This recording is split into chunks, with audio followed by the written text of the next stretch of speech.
Good morning, everyone. Welcome to day one of the Fall Intermittent Fasting Challenge. To kick off the challenge, I wanted to start off with some intermittent fasting tips that can really help you to amplify your results and see results faster or just see better results, especially if you are new. But even if you've been using intermittent fasting for a while, a lot of these tips might be something that you haven't tried before or maybe haven't exactly tested out. So I want to dive into these so that you can start off your intermittent fasting challenge on the right foot. So let's dive into it. So this is week one of the fall intermittent fasting challenge. We are using the 21-day intermittent fasting program, like the OG program. And if you guys want to join in on the challenge, it is starting today. So you can grab the details for how to join as well as the program link down description below. Programs that we're following throughout the challenge. And I think I even have it popped up somewhere on the screen. So you can find it there too. Anyway, so let's dive into the first tip. The first tip is, again, contradictory to what a lot of people might think, and it's to not fast for too long. I've seen a lot of people make the mistake of where they think, like, oh, if I just fast for 16 hours or 14 hours and I see these great results, if I fast for like 18 or 20 or even like 24-hour fast or 3-day fast, then I'll see even better results. But this is not the case. There is definitely a fine balance between fasting as well as just actually eating food. We do need both. We need to have a time when our body gets that rest and repair from eating, but we also need to actually like have nourishment and eat. And this is really important, even again, if you have a weight loss goal, because if you have a weight loss goal, you need to make sure that you're actually fueling your body properly so that you aren't losing weight too drastically and therefore pulling it from muscle.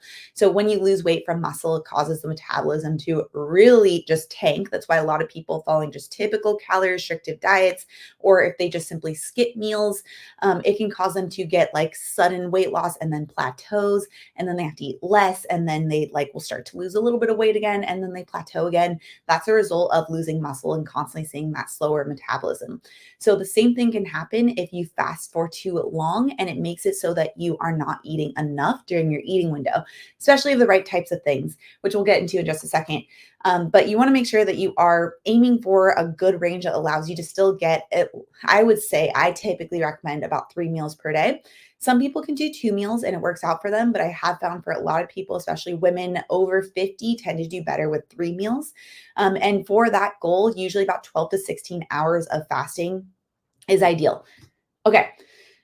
So next up, we have tip number two, eat earlier, not later. Again, kind of contradictory for a lot of people, and this is a little difficult for a lot of people.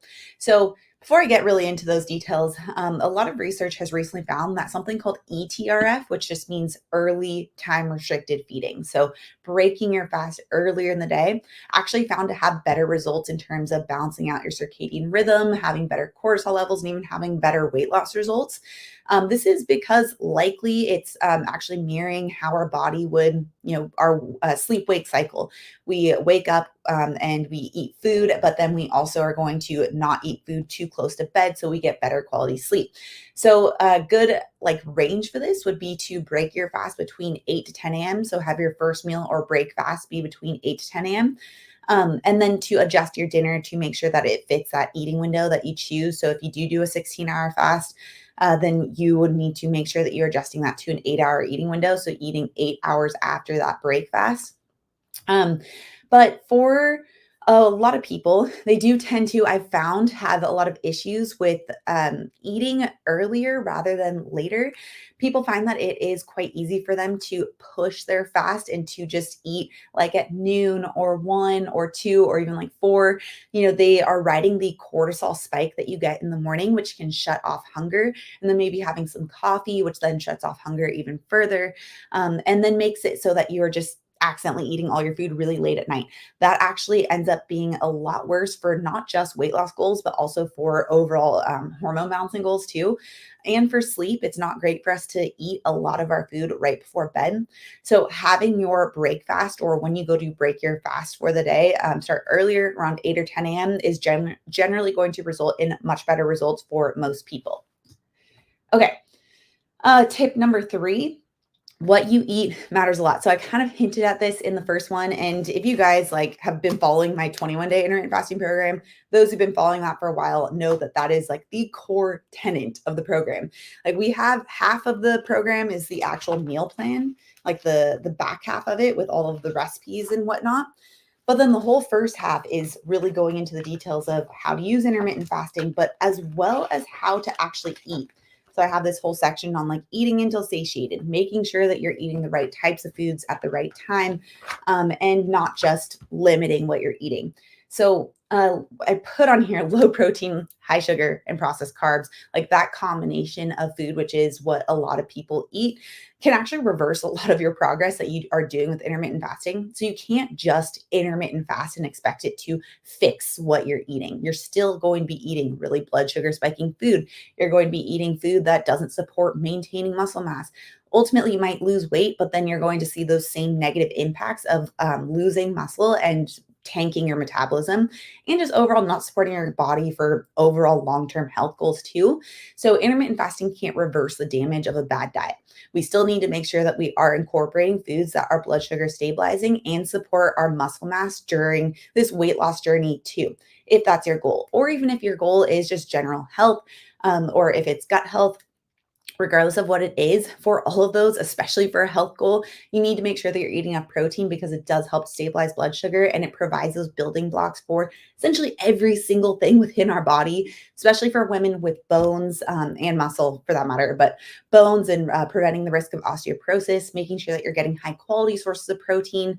I've talked a lot about different quality sources of protein, which isn't just like, um, like combining different proteins, but you want to make sure those proteins are nutrient dense. So I did a whole video on that. If you want like a complete list of all the different proteins, I ranked them using the tier list system. I'll go back and link it down below after the live stream. But if you're watching this live, you can just search Autumn Bates protein tier list and that should pop right up. It's a really good resource, especially if you are not used to eating enough or enough high quality protein.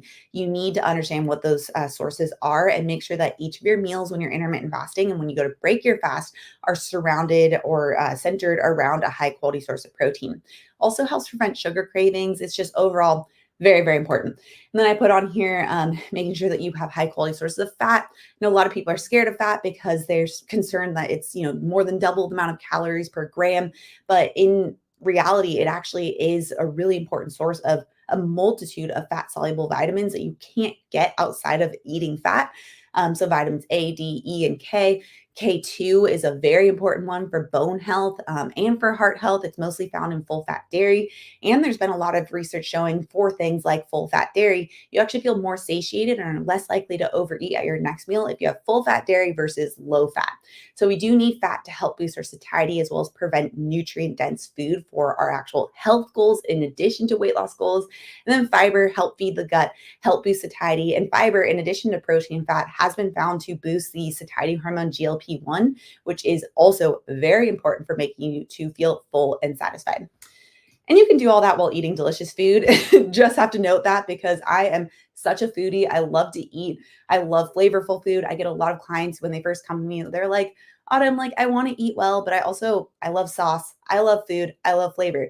I totally agree. I believe that you should be able to eat delicious food and prevent food fatigue if you do want to see long lasting results.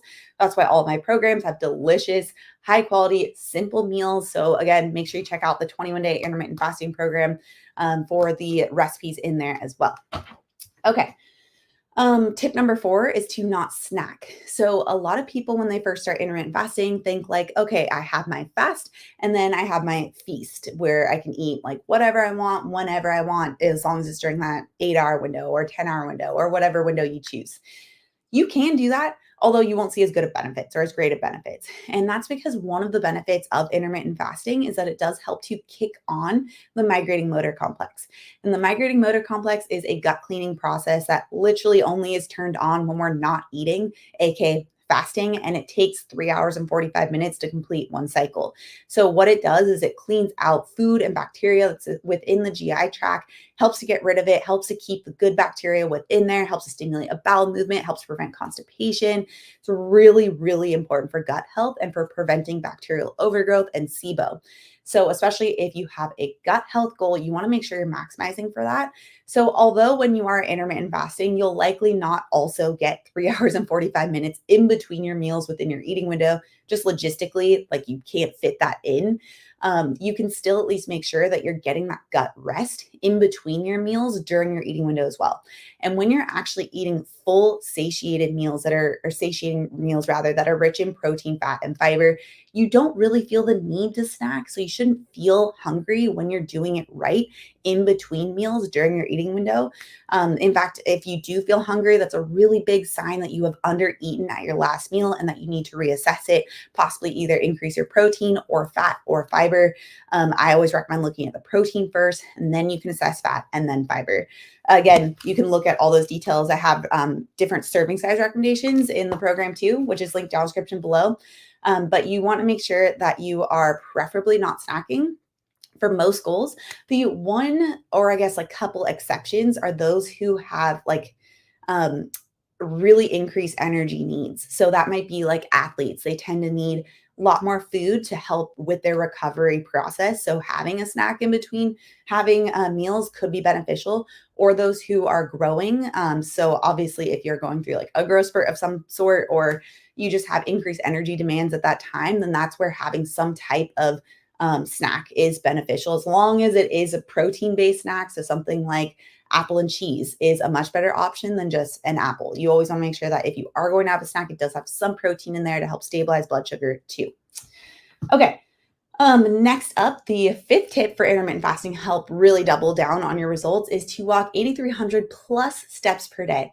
So there's been a bunch of recent research on all of the amazing health benefits of walking. That was like my first viral video, I think like 6 years ago, was talking about why I prefer walking over running, and I found it to be a better tool for weight loss. And now there's just so much research coming out about how walking has these amazing health benefits in addition to body benefits as well as weight loss benefits. But they found that 8,300 steps is really like the minimum threshold to start seeing a lot of those benefits. And walking pairs so well with intermittent fasting because it is that lower heart rate type of exercise. It's something that everybody can do, but since it is a lower heart rate exercise, it also helps the body to primarily burn fat as fuel versus like running, where you can tend to burn more carbohydrates as fuel, or even like lifting, which I'm a huge fan of strength training. But in the beginning, when you first start intermittent fasting, if you are brand new, you likely aren't as metabolically flexible. So you need to train your body to burn fat as fuel first. And that's where walking, starting off with walking as your main form of exercise, is an amazing way to help build up that metabolic flexibility in addition to eating the protein, fat, and fiber and intermittent fasting. So just some of the benefits that they found with walking at least 8,300 steps per day: helps balance cortisol, especially if you are walking outside. It's an amazing stress reducer. Reduces the risk of visceral fat, which is that much more dangerous fat that's stored around the organs.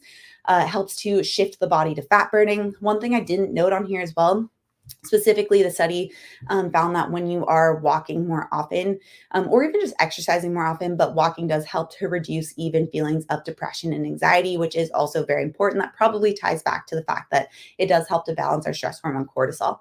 So some tips that I would recommend for when you are walking more, what I like to do is I have a Fitbit. I take it off when I'm doing live streams because I wave my hand so much that I accidentally get like 1,500 steps, and that's just cheating.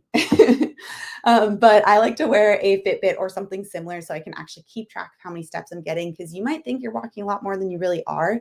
So getting a baseline, seeing how much you're actually walking, is very helpful. And then making sure you break it up. So not trying to just get all your walking in at once, but breaking it up throughout the day. So like a morning walk, a lunch walk, and then maybe an after dinner walk. Especially after meals, walking is really great at helping to balance blood sugar and absorb that excess sugar from a meal too. But another thing as well, I mentioned breaking it up into like the morning, afternoon, and then evening, really getting that first walk in first, like first thing in the morning before you do anything else, helps to start you off on the right foot. So you're not having to like play catch up the rest of the day. So getting like a mile walk in first thing in the morning is really amazing to help get you about that extra 2,000 steps first thing, starts you off on the right foot, literally and figuratively. And it just makes you feel better, more energized. And again, just helps to really get a dent in those steps first thing in the morning. So For intermittent fasting, especially if you are first starting and you aren't as metabolically flexible yet, aiming for at least 8,300 steps of walking every day and getting it spread throughout the day is a really great way to help amplify those benefits of intermittent fasting too. All right, guys.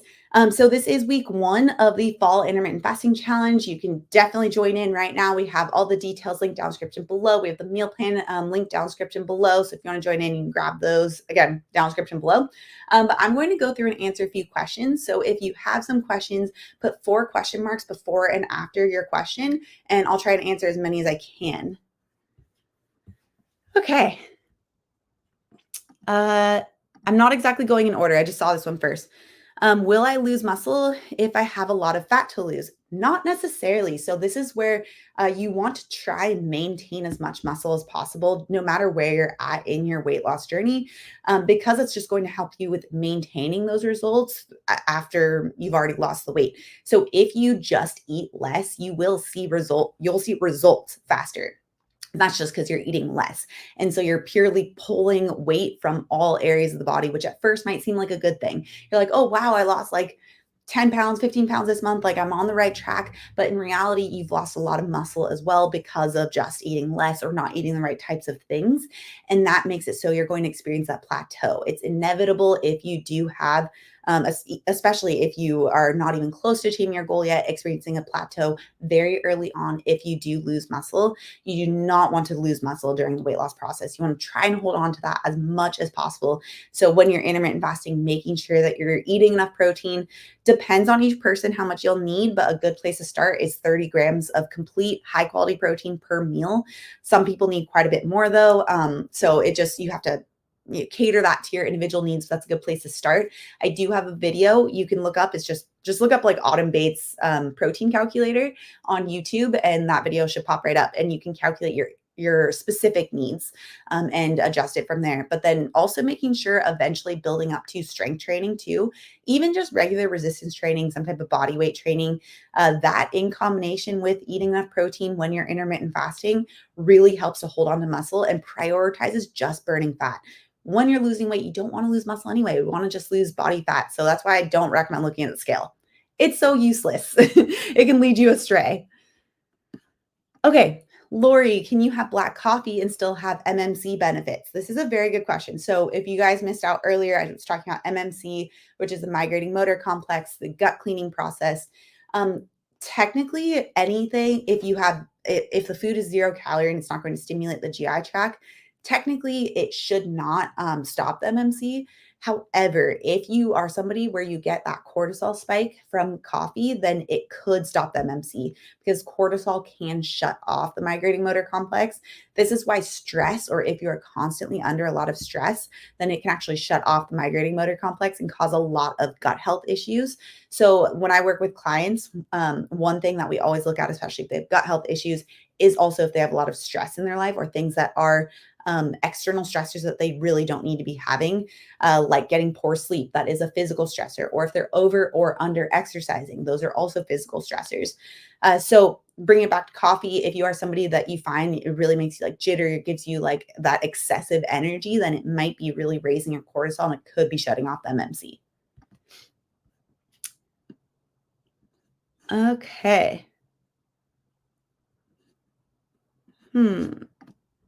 This one's not exactly intermittent fasting related, but it's a good question. Tima, snacks if I have acid reflux and I need to put something in my body, but not being hungry. Thanks.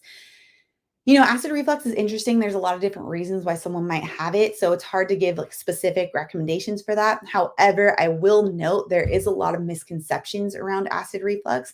We usually think that there's too much acid in the body and that's what's causing us to get that splashback of acid reflux, when in reality, it could be that we don't have enough acid, because we do need acid to actually close that sphincter to block the acid from coming back up into our esophagus. And if we have too low of acid, so not enough acid, then it can make it so that sphincter stays open and you get that splashback. This is something that's common with SIBO. It can cause the low stomach acid or cause the stomach to be more basic and less acidic. And it can cause some of that splashback too. So what I found when I was pregnant, what really helped me with my acid reflux was I would actually drink diluted apple cider vinegar, which just helps with providing a little bit of that acid.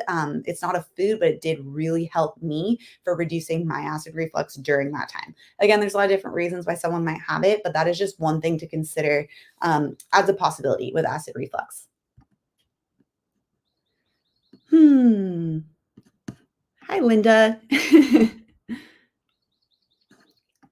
uh, okay.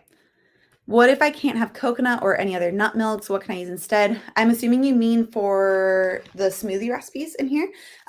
I have different smoothie recipes in my programs, and I typically in this program recommend like coconut or almond milk. You don't need to use that though. There's a lot of different options you could do. You could even just use water, and it will still taste great. In fact, if I'm too lazy and I haven't made coconut milk, I will 100% use water, and it's totally fine. There's a lot of other flavors going on in the smoothie, and you're still getting hydrated. It's still great. And in fact, most nut milks are pretty much entirely water anyway. So you're fine just using water. But you could also try some seed milk. So like hemp seed milk is another one. I'm not sure if you're just like staying away from nut milks, but seed milks like hemp seed milk is a great option. That tends to be really creamy too. Or even if you are not lactose intolerant, you could use a whole milk option as well. I would recommend using whole milk over low fat milk though, because of what I mentioned earlier for the nutrient density for vitamins A, D, E, and K, as well as for satiety purposes, it is a much better option. Okay, Elizabeth, is 10 a.m. considered ETRF? I really don't like breaking my fast any earlier than that. I prefer 11 a.m. I think it's because of keto coffee. Yes. Okay. So, a couple of things here. 10 a.m. would still be considered ETRF. It is much earlier than what a lot of other people do for breaking their fast. I would really say once you get into the PMs, that is definitely not ETRF. The study that I was referencing, I believe the MTRF, like the later TRF, category started at 12 p.m. So there's not like a specific criteria that we've seen in research to really study. I would just say trying to have your meals more centered in like that middle of the day versus shifted to later of the day. I know it's vague, but just trying to have it a little bit earlier tends to show better results. So if 10 a.m. works for you, great. Even 11 a.m., depending on how long your fast is, then, or how long your eating window is, rather, could work. Although I would just experiment, see how you feel with 10 a.m. and see if your body responds a little bit better. And then you said, I think it's because of the keto coffee. Absolutely. So I'm a big fan of keto coffee. It's great for beginners. However, if you find that it's making you too full and you are not able to eat enough food later, or it's causing you to shift your eating window too late in the day, that's where you can either really cut back on the amount of fat that's in your keto coffee, or you could test out, I had that recipe. It's on YouTube. I think it, like I titled the video, The New Way I'm Making Keto Coffee, where it just uses homemade zero sugar, like heavy whipped cream. So it's just like heavy cream, but whipped up. So it tastes really good. But you can use that, which is going to be a quote lower fat option. So you don't get as full, or even just using half and half or some heavy cream, or even just black. Like you can experiment with the amount of fat that's in your coffee so that you can still break your fast in appropriate time for your goals. Okay. Salam, what's the best way to start if I just signed up today? What will set me up for success since I did not do much prepping? First things first, I would just take today. It's really not a long read, but take today and read through the front matter of the program. So the front matter has a lot of information for you for how to really use intermittent fasting, as well as eating during your eating window, as well as exercise. I would just take the time, even if it's going to take you like a couple days of the challenge, to go through and actually read the program, because you will get so much information that will make this whole experience so much better and so much easier for you, and make it more of a routine and just part of your life versus just like, oh, I'm just doing this for like 3 weeks. That's really the goal. Is like, I want to help you to have these periods of time where you can have this hyper focus on your goals, but have it implemented into your life in a way where it's going to help set you up for success beyond those 3 weeks. So read through the program. It's just the first, 40 pages, which sounds like a lot, but it's like a lot of visuals. So it's very easy to go through. Read through that. It'll give you so much information. And then take the next like 2 days to prepare while reading through it. And then just start maybe like on Wednesday. I would not want you to jump straight into everything without preparing at all. You're not going to get as much of those benefits. You're not going to feel as great. So just take the time to read through the program, get yourself set, get yourself organized, and then just start like on Wednesday. LH is the printed bound volume of the intermittent fasting plan you're showing available. We don't sell the printed version in shop. There's a lot of links within the actual ebook that we have that are really great resources. That's why we have it as a digital option. But we do have a really great company we usually recommend where we got ours bound through. I think it's called Print Me One or printme1.com. I think it's what it's called. And they are really great, really fast to get programs printed. So if you want a printed version, then that's a great resource. Amber, does olive oil juice, similar to pickle juice, interrupt the fasting period? It has vinegar, sea salt, zero sugar. I've actually not heard of olive oil juice. I will have to look into that. I'm writing it down. I have never heard of that. But let me look into it, and I will probably do a blog post on it because I do have on my blog, I have so many blog posts on does it break a fast. So I even have one on like does pickle juice break a fast, does gum break a fast, does toothpaste break a fast. You can pretty much type like Autumn Bates does blank break a fast, and it'll pop up on Google with one of those blog posts. Although I don't have olive oil juice, so I will look into that and I will create a blog post for you.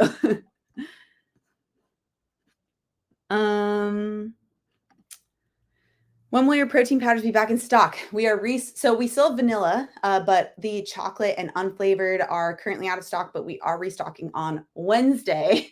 Thankfully, I know we are like we sell out very quickly. It's always such a shock. We'll like double how much we're taking in and then we sell out. So we're still trying to figure out exactly how much we should be getting each time. But it's some good stuff. But it will be on Wednesday. So stay tuned and it'll be back in shop then. But you can still get the vanilla protein powder, which really is my favorite because it makes the best protein pancakes. In fact, that's what I just ate right before this was my chocolate chip protein pancakes. They're so good. But yeah, it'll be back on Wednesday.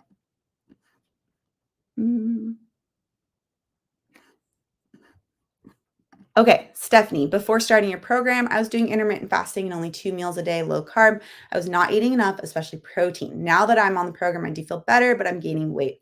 Yes. Okay. So a couple things could be happening here. First of all, again, the scale. I never recommend looking at the scale because it doesn't tell you what's actually happening. Just to give some reference, when I went through my 20-pound postpartum weight loss journey, I used the InBody, which measures your muscle mass and body fat. And my goal was to keep as much muscle as possible or even gain muscle. And I actually, even though my body composition, my body fat percentage is lower than it was pre-pregnancy, I actually weigh about 4 pounds more than I did pre-pregnancy. And that's because I maintained an increased muscle mass during that process. And so therefore my body composition is better. I'm stronger, I'm healthier, and my body fat percentage is lower. But if I was just looking at the scale, I wouldn't know that. I would think, oh, I'm just like 4 pounds heavier than I was pre-pregnancy. But in reality, I actually have better body composition and much better results. So I do not recommend looking at the scale. I recommend using either a tape measure or the InBody or something similar, something that measures body fat and muscle mass. You know, those at-home scales are not great options. I have one as well, and I really wanted it to work. They just are so inaccurate. So I would recommend looking for an InBody close to you. A lot of gyms have them. Even my like $19 a month gym has it. So a lot of gyms have the InBody now, or some vitamin shops will have it. And it's something that you really only have to do once every 2 weeks or even like once every 6 weeks, just to see where you're at and how your body is changing. That will give you a much better idea of how your body is responding to what's happening and maybe what you need to change or if you're on the right track. So I would recommend looking at that, not the scale. Oh, Gilan, after close to 3 years of eating protein, fat, and fiber and intermittent fasting, would you say my hormones are better balanced? My hunger is more stabilized. Sorry for spelling mistakes. I don't think I see any. I think you did a great job.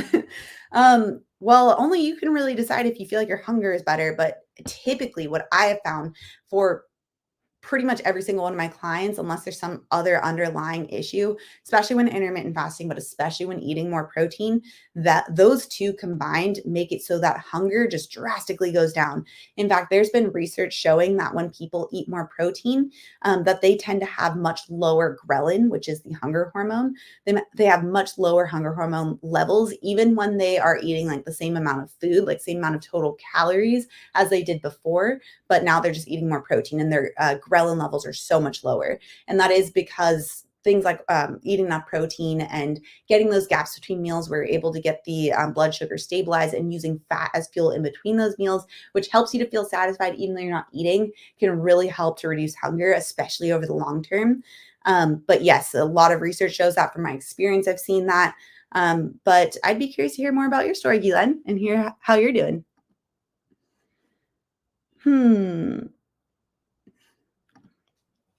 Can you recommend a great TDEE online calculator? So basically like a calorie calculator, like how much you should be eating.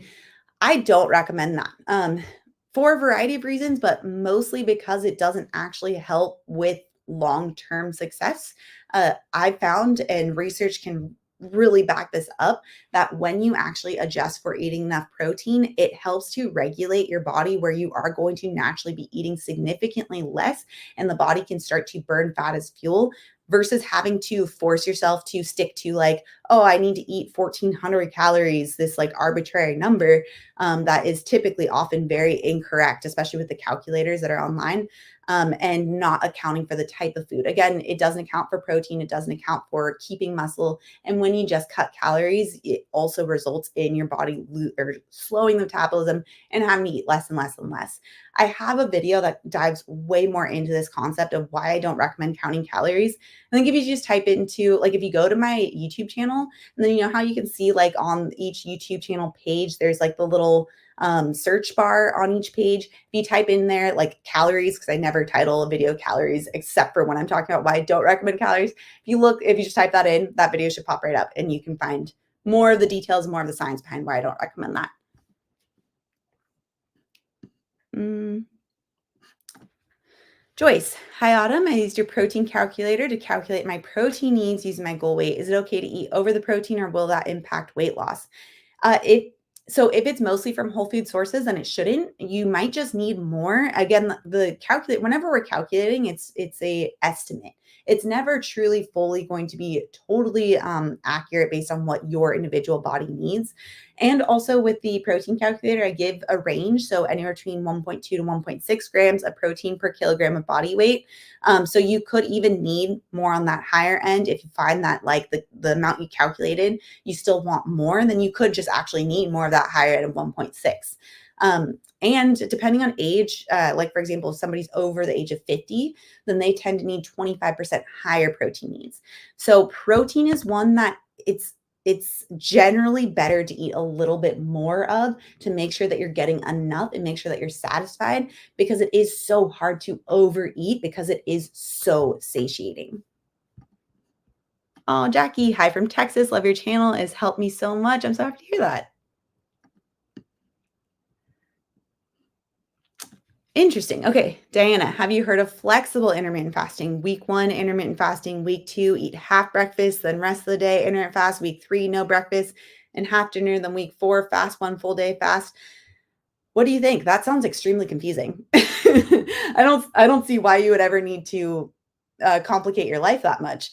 I believe and have found that for sustainable long-term change, not approaching something like a diet, but approaching it in a way that you can see yourself actually maintaining it for the long term is how my clients are going to be successful. It's how I'm successful. It's how people within the community are going to be successful too. Using these strategies where it's like alternating and where it's not fitting your lifestyle. And again, it's like a little bit arbitrary. I've not found that to be a great tool. Again, for most people, maybe there's like a therapeutic purpose for specific case. I have not heard of that, so I'm not quite sure. But just generally speaking, for general health or just a weight loss or body recomposition goal, I have found sticking to something that you know you can maintain is going to be a much better long-term way to do something versus overcomplicating your life and then you getting over it and then just going back to what you're doing before that maybe wasn't in line with your goals. Okay, I'm going to answer a few more questions here. Okay, Michelle, I have about 80 pounds to lose. My first weight loss goal is 10%. BMI is obese level. When I calculate my protein goal, do I calculate on that first goal or the final goal? That's a good question. If your first goal is going to bring you below the obese category, then you can use that.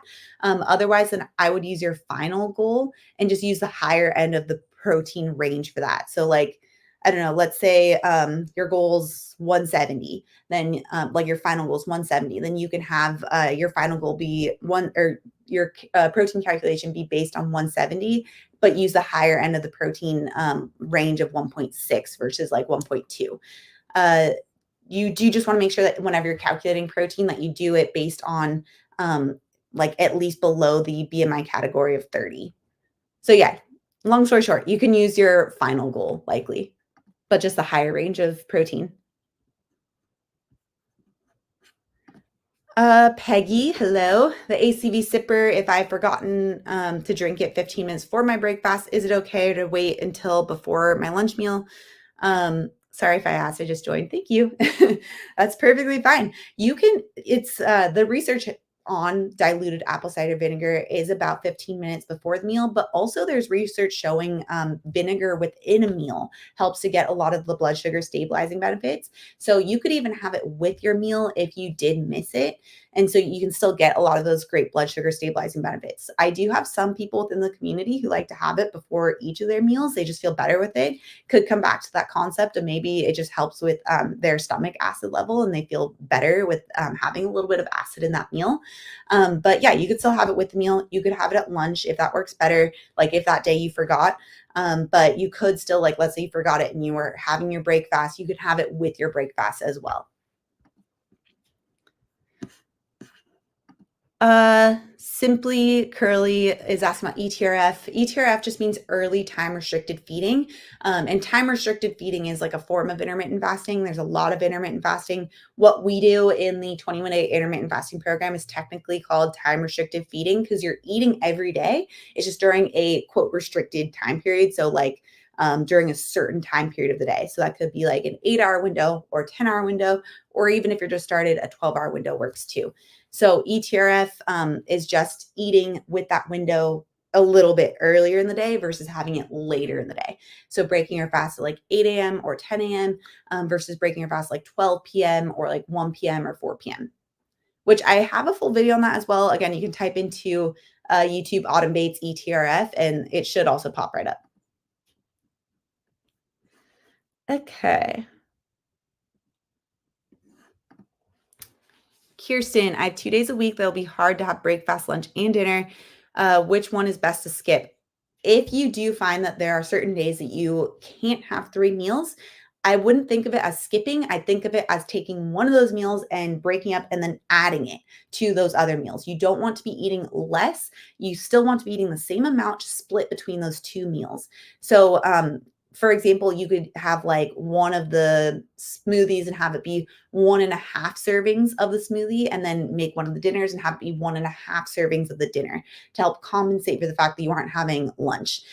So it's not necessarily that you're taking any of those out. You're just splitting up and having an extra half serving at each of your other 2 meals. That way you're not cutting back on, especially the amount of protein. So you're not getting the negative impact of eating too little protein. Oh, wow. Finally made a live chat. Hello. Hi from Arkansas. I lost 25 pounds following your bundle plan. Thanks. Oh, congratulations. Yeah, Guylaine, I agree. That is fantastic. Congratulations. There's a lot of questions. So I'm going to try and answer one more. Or maybe 2 more. Okay. Hi, Autumn. Hello. Can I add a packet of gelatin to bone broth to increase the protein content by 8 grams? By the way, I achieved my 100-pound weight loss milestone last week at age 61. Wow, congratulations. That is amazing. So yeah, gelatin, you can definitely add gelatin to bone broth. Bone broth typically will have a little, like, depends on the type you're getting. If it's like a good quality bone broth, it should have some gelatin naturally in there. Gelatin's pretty similar to collagen. But yeah, you can definitely add that into your bone broth. However, gelatin and collagen are both incomplete protein. So I don't usually recommend viewing it as a complete source of protein, but more so viewing it as like a supplement, like an add on to your just dietary needs. I would still try and get all of your protein from more complete sources and then also have that like gelatin or collagen, which those are really great too. Very important for satiety as well as just generally like getting the important needs for our various connective tissues. We do need to have that. But again, you also need to make sure that you're getting the complete proteins too. But seriously, congratulations. That is amazing. Wow. 100 pounds, 61. That's very impressive. Email us. I want to hear more about that. Please email us. uh, okay. Jackie, does your body ever require more carbs without an increase in activity? I find that the week before my period, I need/crave more carbs. Thoughts on why and how to keep on plan during this time? Typically, so I'm gonna address during the period separately, but typically, there is a slight, like, quote, need for more higher glycemic or medium to high glycemic carbs based on your activity level. So when you are doing like higher intensity strength training, or just that higher muscle based type of intensity training, people tend to do better with adding in a little more carbs because it does help to support that activity better. Endurance athletes, on the flip side, actually, even though it's counter what we have known for a long time, tend to do better with burning more fat as fuel than carbohydrates. It helps prevent bonking. But specifically around the period, there's variety of research, variety of information on this and theories and speculations. One thought is that we tend to have increased just energy needs that week before our period, and that can just cause us to crave more sugar or crave more carbs because we do have that increased energy need. But if you do find that you need more carbs during that time where it does make you feel better, there is a case for that at times. I would just stick with more medium glycemic load carbs. So having things like sweet potato, having things like beans and lentils, some various fruits, like those are at least going to be more blood sugar stabilizing and more nutrient dense, but not eating it while sacrificing not eating the other important protein, fat, and fiber. You want to just add it on because remember, we do have increased energy needs during that time. So feel free to add like an extra 1 or 2 servings of those according to how your body feels, of those like medium glycemic load carbohydrates to your food, but just don't eat less of the other food because you still do need the protein as well as the fat and fiber too. All right, guys. So next week we have another live stream. It will be week 2 of the Fall Intermittent Fasting Challenge. If you want to join the challenge, it is not too late. You can grab your meal plan, link down description below. I also think it like pops up here somewhere. You can find it there too. Otherwise, this has been a really fun, interesting live stream. Really great questions. Thank you guys so much for tuning in. And next week we'll have another live stream on intermittent fasting tips. Haven't decided on the topic just yet, so I'll announce that shortly. But yeah, thanks guys for tuning in, and I'll see you next week.